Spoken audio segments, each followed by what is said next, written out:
Mga Lasha, hello and good morning from Egypt. Nandito na tayo mga Lasha sa Old City ng Luxor. So pupunta tayo ngayon mga Lasha ng Luxor Temple. So nakikita na natin mga Lasha ang Luxor Temple. Yan, papunta na tayo doon. It took us like more than 8 hours coming here. Whew.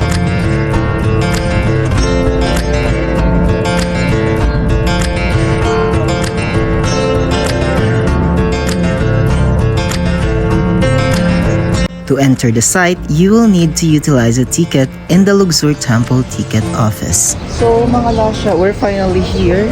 Napapasok na tayo. Okay.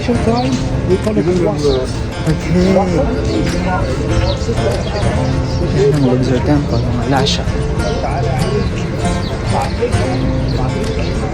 So, ganito nga.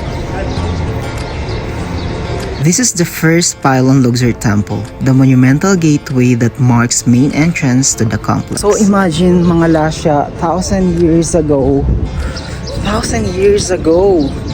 na-built itong Luxor Temple. Diba? We're here! We're finally here!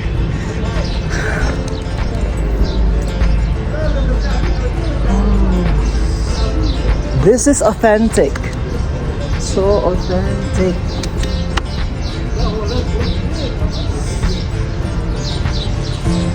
It's huge.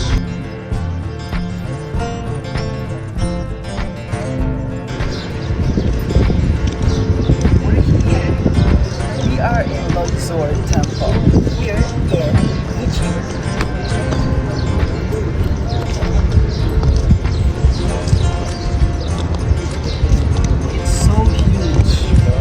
So huge mga Lasha. The place was completely different from the others because of how long it was used. And that is exactly the secret of Luxor Temple. Hindi lang ito ginawa once and left alone. It was a site of continuous worship. Amenhotep III started the core, Tutankhamun added his touch, and later the Romans used it as a military camp.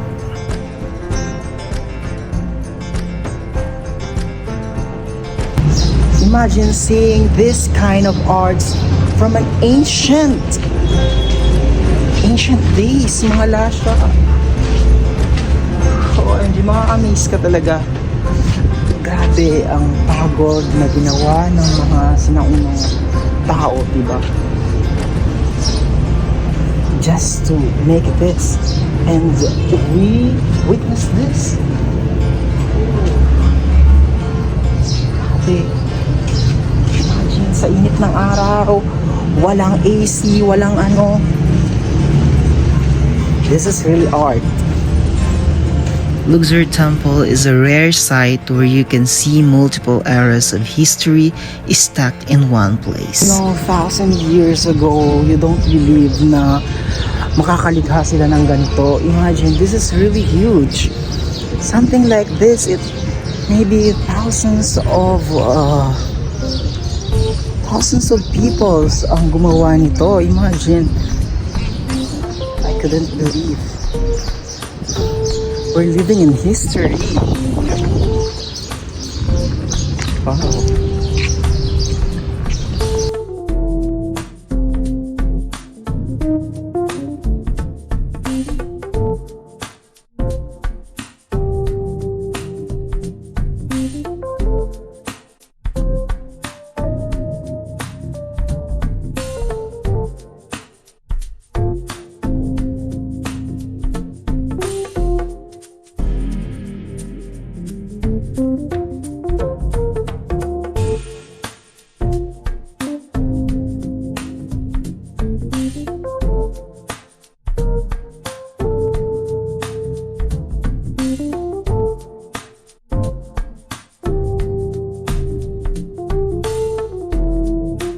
These massive columns were designed to look like papyrus stalks, symbol of rebirth.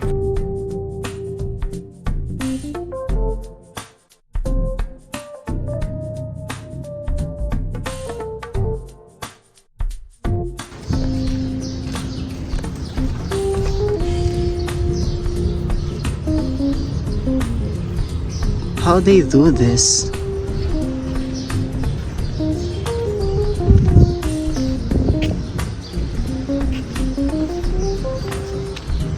See how they do this. Imagine it took maybe how many years.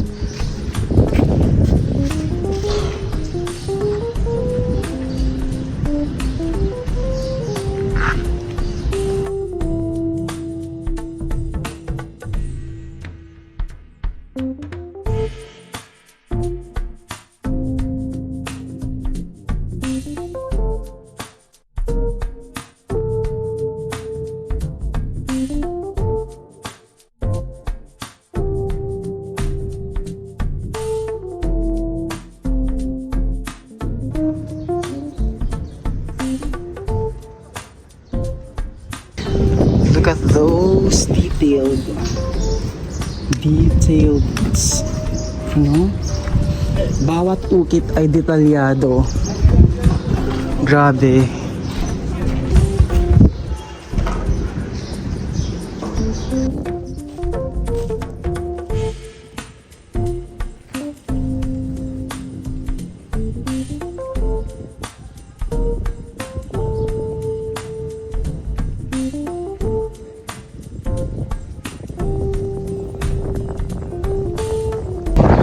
Living in history textbook.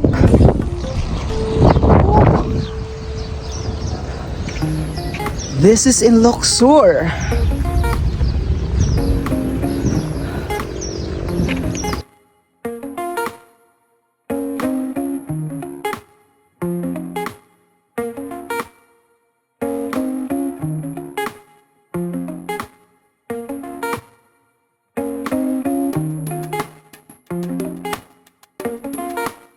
Hey! This time mga lasya, punta naman tayo ng Karnak Temple.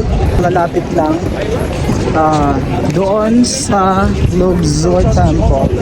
So bibili muna tayo mga lasya ng ticket para makapasok na tayo. Tara na mga lasya, let's go.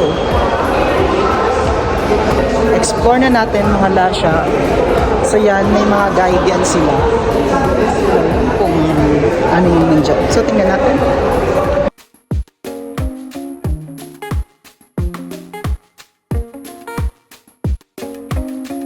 Hindi kagaya doon kanina sa Luxor Temple, medyo wala ng tao. Siguro nag-move na sila dito sa Karnak Temple. So tingnan natin kung paano yung Karnak Temple dito mga lasya. They say that Karnak Temple is huge compared to Luxor Temple. So tingnan natin mga lasya. So doon yun mga lasya.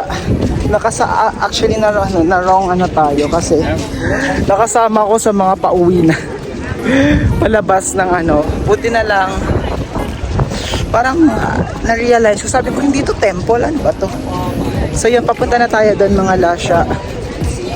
So isa to sa mga dinadayo dito mga lasya dito sa Luxor.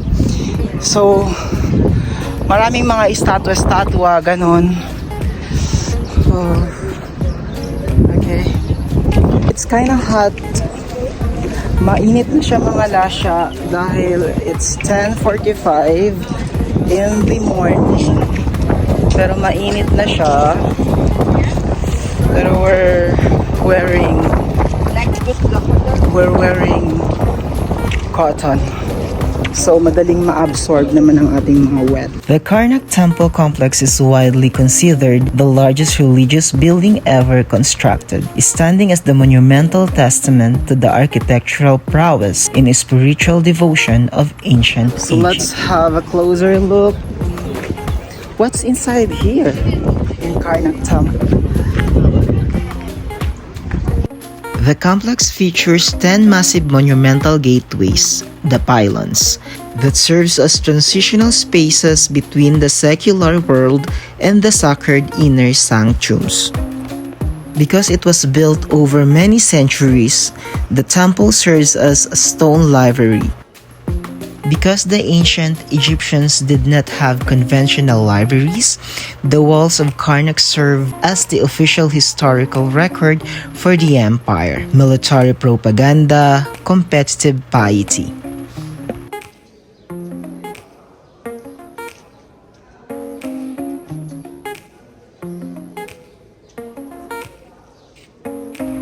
Recent research has unveiled that Karnak was not just built in a random location. It was constructed upon a rare, elevated island of the land that emerged from the floodwaters of the Nile. So mga lasya, very interesting talaga yung history. I'm not into history, pero seeing this temple, parang mapapaisip ka lang bigla. Paano ginawa ng mga taong to? Imagine mo yung simple detail, yung mga ganito-ganito, kung paano nila to inukit mga lasya. Diba? It was very detailed. At saka mga lasya, may mga story to. Narinig ko dito sa mga sa mga tour guide. Eto, yung mga sulat-sulat dito, we don't know actually. Pero very detailed. Diba? Seeing this kind of, alam mo yun, it's an history. We're living in an history, right? Huge. This is very huge, mga lasya.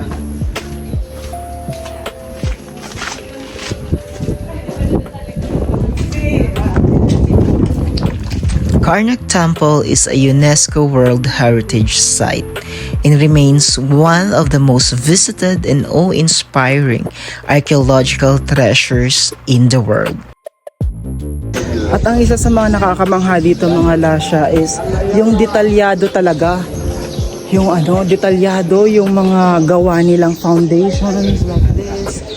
Mga ganitong haligi. Napaka-detalyado. Imagine, that was ancient time. How artistic, how creative they are. Diba? Amazing. Worth it ang punta natin dito mga lasya sa Egypt. It's very worth it. The name of Queen.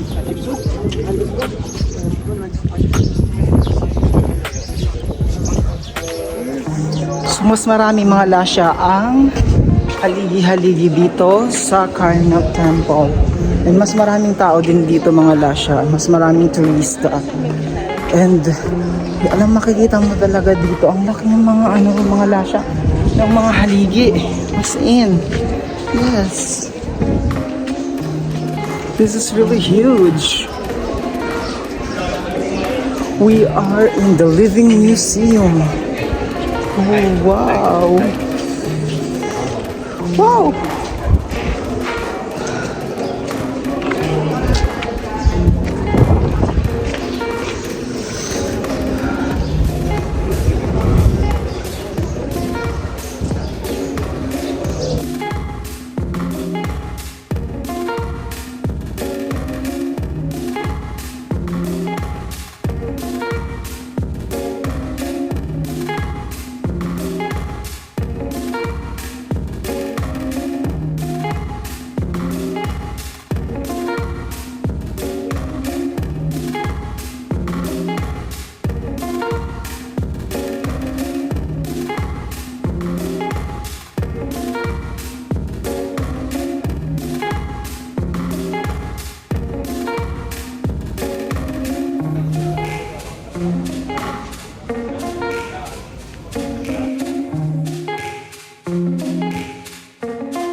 Thank you for watching, and I will see you next time.